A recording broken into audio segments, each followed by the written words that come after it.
Start. ठीक है, ठीक है। देखिए हम लोग टेंस पढ़ेंगे और उस दिन भी हम बताए थे आपको कि टेंस कितने प्रकार का होता है? 3 प्रकार का होता है। पहला होता है प्रेजेंट टेंस, दूसरा पास्ट टेंस और तीसरा फ्यूचर टेंस। और हम ये भी बताए थे कि एक टेंस का 4 प्रकार होगा। पहले तो टेंस का कौ प्रकार हो गया और फिर एक टेंस का कौ प्रकार होगा, तो हर एक का फिर तीनों का 4 गो होगा।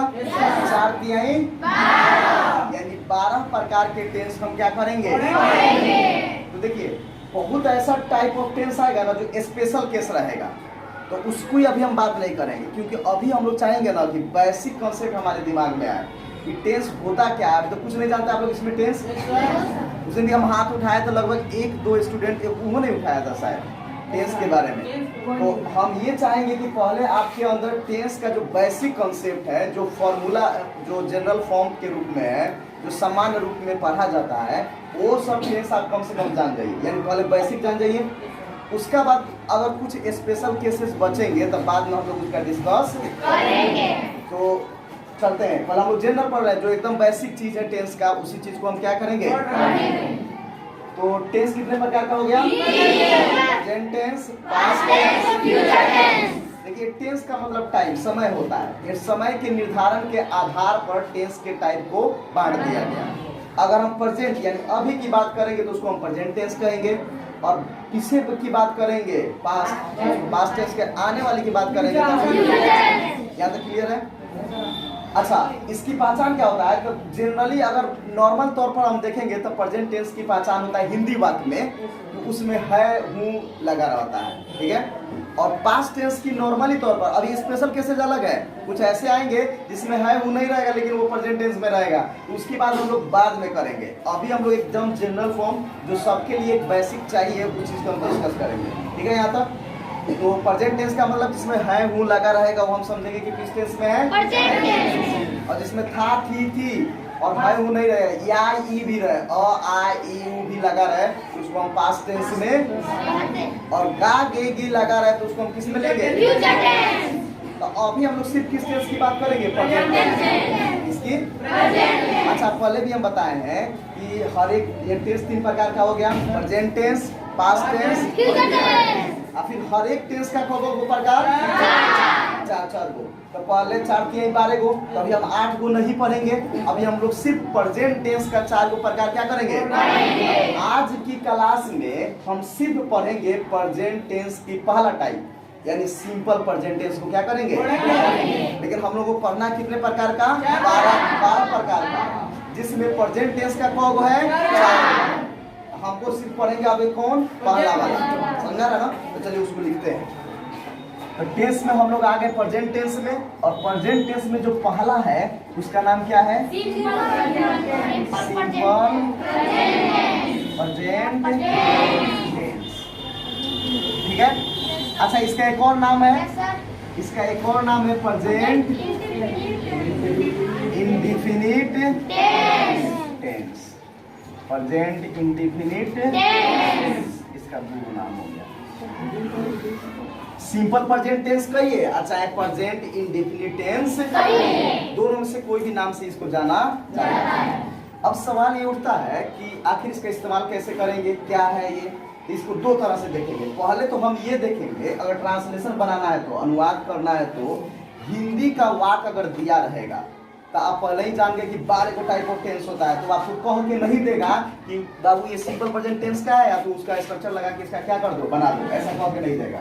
आपको खुद पहचानना होगा कि वो किस टाइप ऑफ टेंस का है, और आपको पता है कि 12 गो टेंस का प्रकार है, उसमें से कोई एक ऊपर होगा, वो उसमें से कोई एक पर का होगा। तो उसकी पहचान क्या है? उसकी पहचान ये है, यानी हिंदी वाक्य की पहचान क्या है? तो पहचान में हम लिख देते हैं क्रिया। क्या होना चाहिए? क्रिया। प्लस ता ती ते प्लस ये लगा रहेगा तो हम समझेंगे कि वो सिंपल प्रेजेंट टेंस का है। अच्छा, कैसे? ध्यान दीजिएगा, है होने की वजह से वो प्रेजेंट टेंस में चला गया, है होने की वजह से कहाँ चला गया? ता तीते होने की वजह से वो सिंपल प्रेजेंट, इसलिए किसका सेंटेंस हो गया? सिंपल प्रेजेंट टेंस का। किसका हो गया? यह किसकी पहचान है? हिंदी वाक्य रहेगा तो।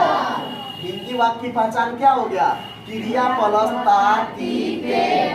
और हम उस दिन आपको क्रिया पढ़ाए थे, वर्ब पढ़ाए थे ना आपको। वर्ब में हम बताए थे कि वर्ब का जो मेन फॉर्म होता है वो 5 प्रकार का होता है। वर्ब 2 प्रकार का होता है, हेल्पिंग वर्ब और उसी को हम एक्सक्लूसिव वर्ब भी कहते हैं। अब मेन वर्ब एक अलग होता है।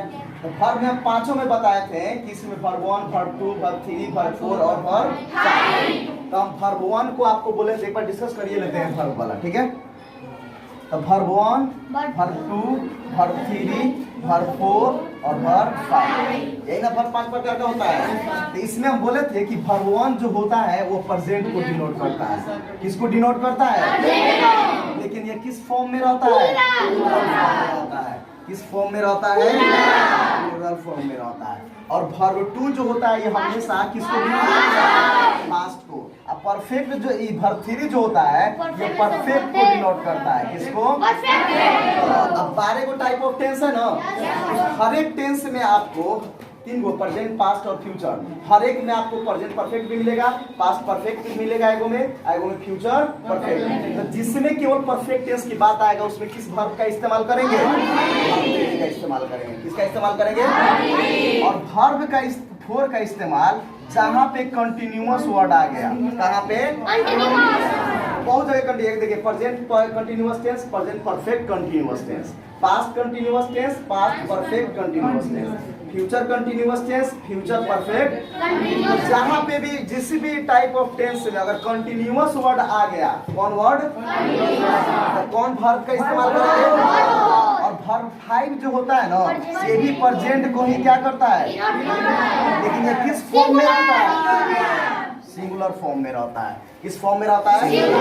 अच्छा एक और बात जान लीजिएगा कि हम पहले भी बताए थे, उस दिन भी बताए थे कि नाउन को सिंगुलर से प्लूरल करने के लिए हम एस या एस क्या करते हैं? किसको प्लूरल करने के लिए? नाउन को। लेकिन वर्ब में उल्टा होता है। अगर वर्ब में आप एस या एस जोड़िएगा ना तो वर्ब 5 हो जाता है। जैसे देखिए यहाँ पर, जैसे ईट माने खाना, तो ये वर्ब 1 है। ये कौन वर्ब है? और ये किस फॉर्म में रहता है? फॉर्म में रहता है, प्लूरल फॉर्म में रहता है। तो कौन किस फॉर्म में रहता है? प्लूरल फॉर्म में रहता है। अब आते हैं, ध्यान दीजिएगा, वर्ब 2 में। तो वर्ब 2 का होता है 8 और वर्ब 3 का क्या होता है? तो ये 2 चीजें कुछ नियम पर भी रहते हैं, आप कुछ बिना नियम के रहते हैं। आप हमेशा आपको ये 3 चीजें याद कर लेना चाहिए। कौन? Verb 1, verb 2, verb 3। Verb 1, verb 2 और वर्ब 3। लेकिन वर्ब 4 जो होता है ना इसमें वर्ब 1 में ING क्या कर देते हैं? जोड़ देते हैं। तो अब किस रूप में आ जाता है? वर्ब 4 में। तो ये क्या हो जाएगा? तो इसको आपको याद करने की जरूरत नहीं है। और यह जो होता है वर्ब 5, इसी वर्ब 1 में हम एस या ES तो किस रूप में चला जाता है? वर्ब 5 में चला जाता है। तो यहाँ ध्यान देना है कि वर्ब 1 प्लूरल है लेकिन वर्ब 5 क्या है? यही मेन बात याद रखना है। वर्ब 1 प्लूरल है और वर्ब 5 और वर्ब 5 कैसे बन रहा है? तो वर्ब 1 में एस या ES जोड़ना है। यानी वर्ब में अगर हम एस या ES जोड़ेंगे तो वह वर्ब 5 यानी सिंगुलर हो जाता है। क्या हो जाता है? सिंगुलर। अगर हम वर्ब में एस या ES जोड़ेंगे तो क्या हो जाता है? सिंगुलर हो जाता है। समझ में आ रहा है ना? लेकिन नाउन में एस या ES जोड़ेंगे तो क्या हो जाता है? उल्टा होता है। नाउन और वर्ब में क्या रिलेशन होता है? उल्टा होता है। तो नाउन में जब एस या ES जोड़िएगा तो प्लूरल हो जाएगा, लेकिन वर्ब में एस या ES जोड़िएगा तो क्या हो जाएगा? तो ये समझ गया ना? अच्छा, मेन बात इस समझाने का मतलब क्या है कि सिंगुलर और प्लूरल, तो इसको समझिएगा। किसी भी सेंटेंस में, अंग्रेजी के वाक्य में अगर आपको सेंटेंस को अंग्रेजी में ट्रांसलेट करना है तो उसका नियम ये होता है कि अगर आपका सब्जेक्ट सिंगुलर है ना तो वह वर्ब भी सिंगुलर रहेगा। सब्जेक्ट सिंगुलर है तो वर्ब भी सिंगुलर। अगर सब्जेक्ट प्लूरल है तो वर्ब भी क्या लेगा? तो हम लोग बात कर रहे हैं सिंपल प्रेजेंट टेंस का। तो याद रखिएगा, टेंस 3 प्रकार का हो गया, प्रेजेंट टेंस, पास्ट टेंस और फ्यूचर टेंस। क्लियर है? फिर हम लोगों ने कहा कि हर एक टेंस का 4 प्रकार होता है। जिसमें प्रेजेंट टेंस का पहला प्रकार हम लोग पढ़ रहे हैं सिंपल प्रेजेंट टेंस। इसी को हम कहते हैं प्रेजेंट इंडेफिनिट टेंस। इसकी पहचान बताएं, क्रिया प्लस ता प्लस ती प्लस है होता है। अब इसका 6 गो स्ट्रक्चर होता है। कौ गो स्ट्रक्चर होता है? 6 गो। इसका मतलब ये हुआ कि सिंपल प्रेजेंट टेंस के वाले प्रेजेंट टेंस का एगो टाइप, सिंपल प्रेजेंट टेंस का कौ गो स्ट्रक्चर? प्रेजेंट टेंस में कौ गो प्रकार का है? 4। एगो का 6 गो तो 4 गो का 24 गो। यानी आपको प्रेजेंट टेंस में कम से कम 24 गो स्ट्रक्चर क्या करना होगा? टेंस को जानने के लिए कम से कम कौ गो स्ट्रक्चर? इसका 6 गो अभी हम लोग पढ़ते हैं। देखिए, जो पहला स्ट्रक्चर होता है सब्जेक्ट प्लस वर्ब 1 या फाइल प्लस ऑब्जेक्ट, और इसको हम कहते हैं अफर्मेटिव सेंटेंस। क्या कहते हैं? बहुत जगहों पर इसको लोग पॉजिटिव सेंटेंस भी कहता है, ठीक है। और इसी का एक निगेटिव आ जाएगा, सब्जेक्ट प्लस डोंट या डोंट या प्लस अब वर्ब 1 हो जाएगा plus object full stop.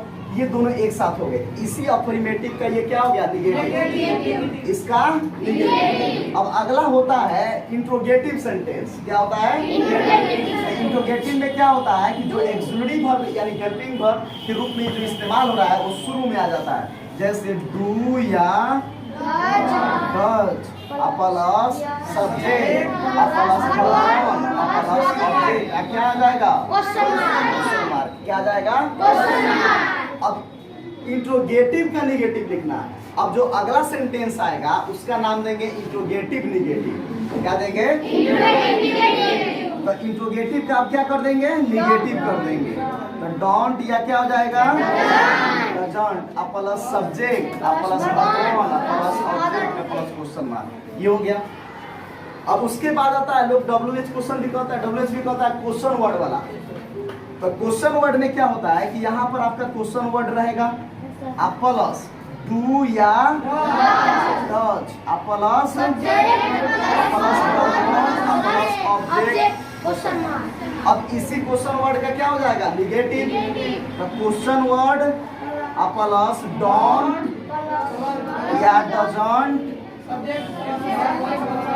Plus subject plus verb plus object plus question mark. ये दो आ गया। यानी सिंपल प्रेजेंट टेंस का कौन स्ट्रक्चर आ गया? 6 गो आ गया। कौन कौन? तो अफर्मेटिव सेंटेंस। नाम याद रख लीजिएगा। इस पहला वाला को कहेंगे अफर्मेटिव सेंटेंस। क्या कहेंगे? और दूसरा वाला को निगेटिव सेंटेंस। क्योंकि नॉट लग गया तो क्या हो गया? निगेटिव। और तीसरा वाला के इंट्रोगेटिव सेंटेंस। क्वेश्चन मार्क रहेगा, क्या लगा रहेगा शुरू में? तो इंट्रोगेटिव सेंटेंस। और चौथा वाला का और इसी का निगेटिव है, यानी इंट्रोगेटिव का क्या है? Interrogative negative sentence. आई हो गया क्वेश्चन वर्ड, आई हो गया क्वेश्चन वर्ड का निगेटिव सेंटेंस। समझा रहा ना? अब ये हो गया 6 गो स्ट्रक्चर किसका? Simple present tense.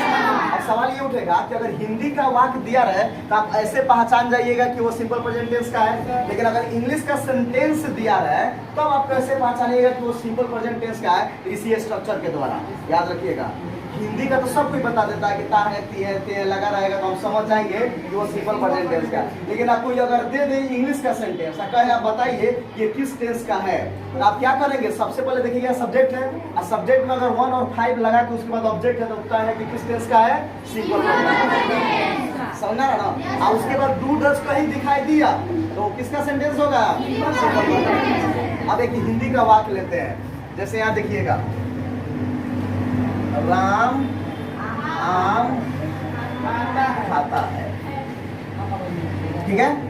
तो सबसे पहले अगर इस हिंदी वाक्य को अगर हम देख रहे हैं तो पहले तो हम ये आइडेंटिफाई करेंगे कि ये किस टेंस का है।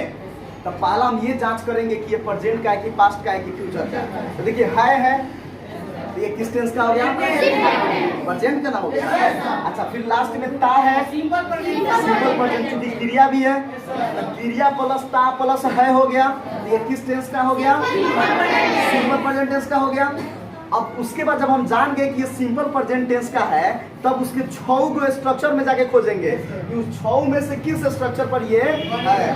समझा रहा ना? तो ये देखिए इसमें ना नहीं है, और क्या भी कहीं नहीं लगा है, और कब क्यों कैसे भी नहीं लगा है। इसका मतलब ये सिंपल अफर्मेटिव सेंटेंस है, यानी पहला स्ट्रक्चर पर है। इस पर है तो ये पहला स्ट्रक्चर के पास इसको लिख देते हैं। पहला स्ट्रक्चर आपका यही ना है, सब्जेक्ट प्लस वर्ब 1 या वर्ब 5 प्लस ऑब्जेक्ट। तो कह रहा है पहले सब्जेक्ट लिखिए, तो इसमें सब्जेक्ट कौन है?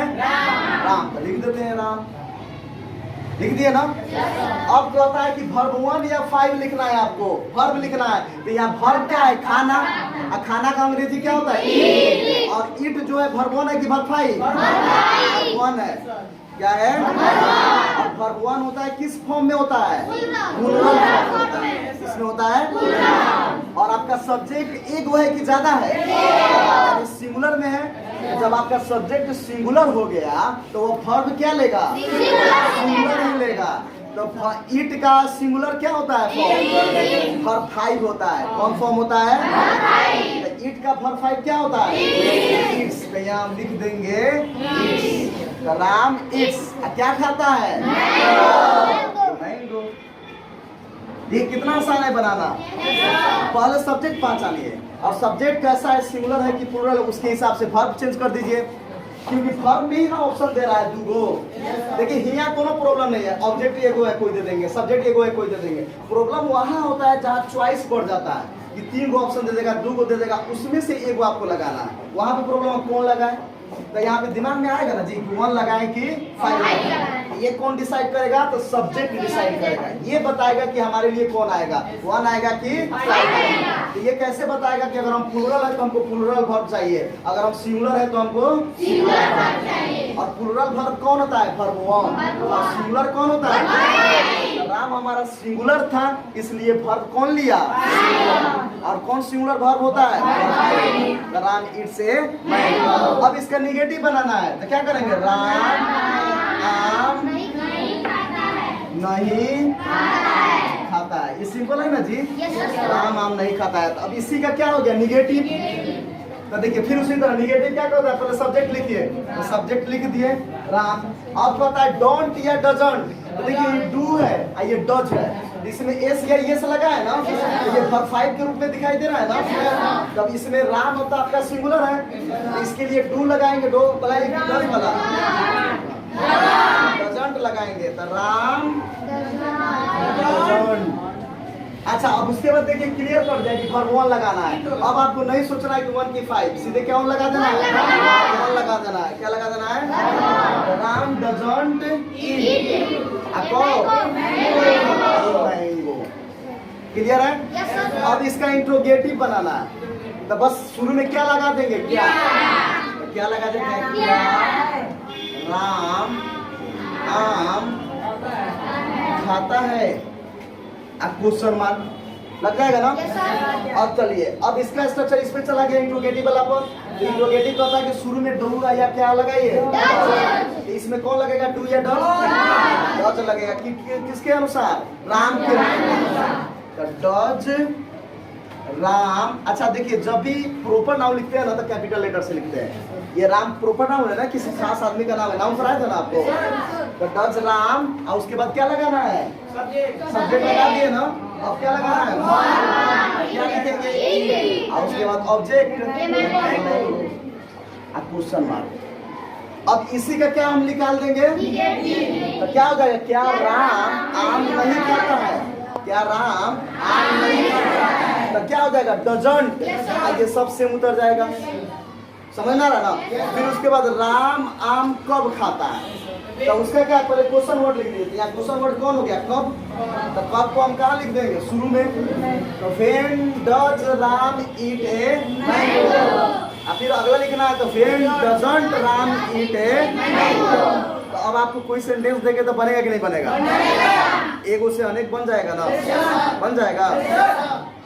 तो कौन बताएगा इसमें? तो आओ विशाल आओ। अभी हम 2-4 सेंटेंस देंगे, ठीक है? सिंपल प्रेजेंट टेंस का ही तुमको हम सेंटेंस देंगे। तुमको पहचानना है कि ये किस टाइप ऑफ टेंस है और ये कहाँ जाएगा। देखो जैसे पहला हम दे देते हैं तुमको,